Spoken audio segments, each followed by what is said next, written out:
Hello guys, welcome to ideal blog.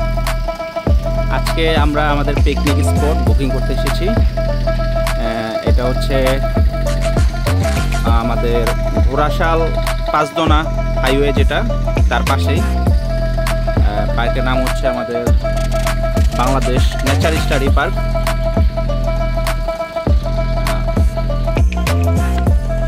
যে আমাদের পার্কের ভিতরে আমরা ঢুকেছি।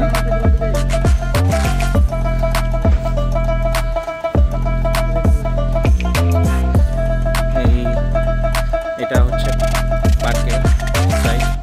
এই পাশে পার্কে আইল্যান্ড আছে। জায়গাটা খুব সুন্দর।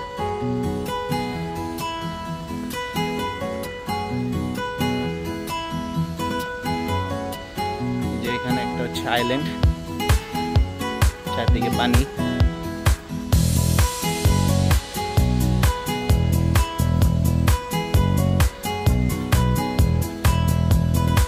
পার্কের বেশ কিছু জায়গা আছে খুব আকর্ষণীয়, যেখানে শহরের কোলাহল থেকে মুক্ত, নিরিবিলি একটা পরিবেশ।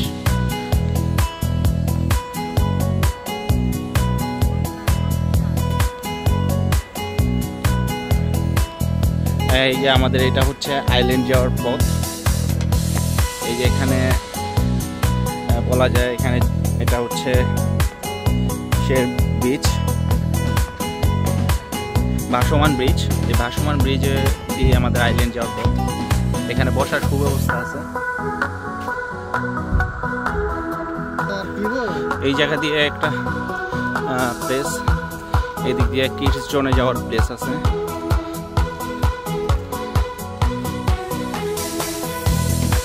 এই যে এই জায়গাটা হচ্ছে কিডস জোন।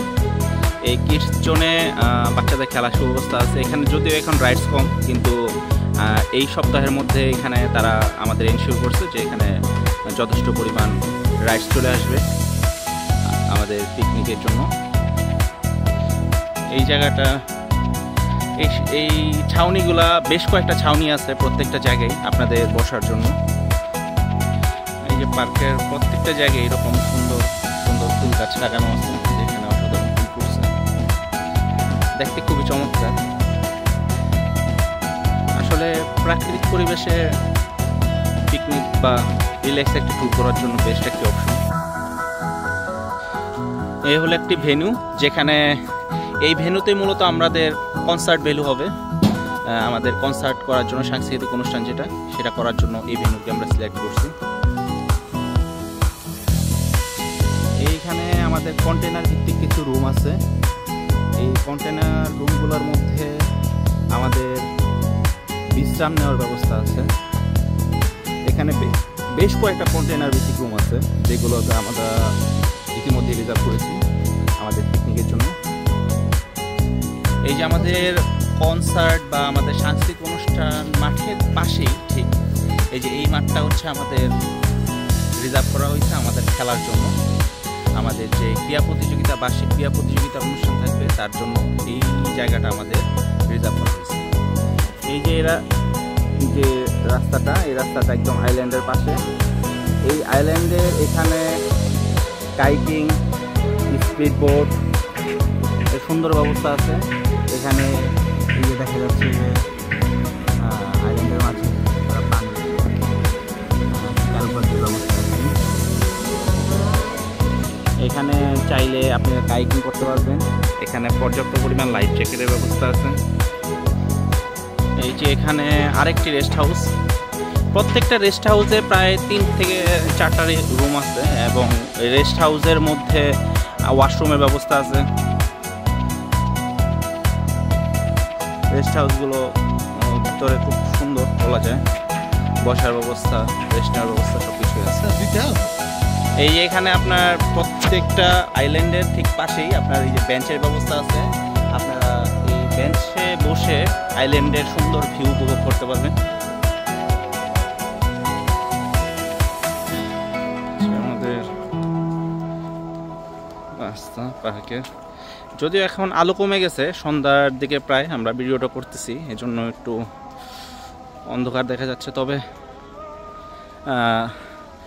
আমাদের পিকনিক স্পটের জন্য পর্যাপ্ত পরিমাণে লাইটিং এবং অসাধারণ ডেকোরেশন সহ সাংস্কৃতিক কনসার্টের জন্য খুব ভালো সুব্যবস্থা করা হয়েছে। একদম পাশে যে বড় একটি কন্টেইনার ভিত্তিক গেস্ট হাউস, এই রেস্ট হাউসে খুব সুন্দর, যে আমাদের আইল্যান্ডের এই পাশ থেকে ভিউটা। এই যে রেস্ট হাউসটি অসাধারণ একটা রেস্ট হাউস, দোলনায় বসা সবকিছু সুন্দর অবস্থা আছে।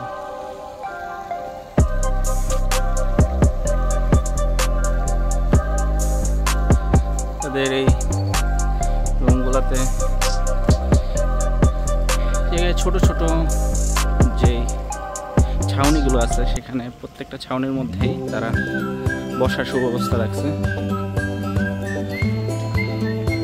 ঠিক এই জায়গাটায় ক্রিকেট পিচ আছে, যেখানে ক্রিকেট খেলার সুব্যবস্থা আছে। এগুলো সবই আমি 1 থেকে 2 সপ্তাহের মধ্যে আমাদের পিকনিকের মধ্যে আরও সুন্দর করে সাজানো হবে। অলরেডি তারা এটার জন্য ভালো একটা ব্যবস্থা নিয়েছে। আমাদের অবশেষে মূল আকর্ষণে আরেকটা বিষয় রয়ে গেছে, সেটা হচ্ছে এখানে ছোট্ট পরিসরে একটা চিড়িয়াখানার ব্যবস্থা করা হয়েছে, যেখানে হরিণ আছে 2টা, তাছাড়া ময়ূর আছে।